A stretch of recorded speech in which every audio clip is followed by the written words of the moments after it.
علوم satellite town Rawalpindi کے حوالے سے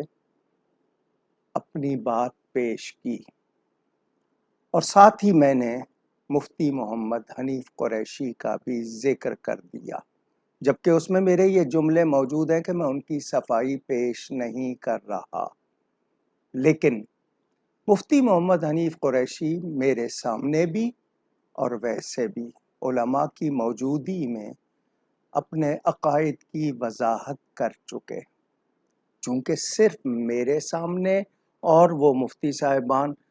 لیکن کچھ لوگوں کو یہ ہے کہ ان کے سامنے توبہ ہوگی تو قبول ہوگی، کسی اور کے سامنے ہوگی تو قبول نہیں ہوگی۔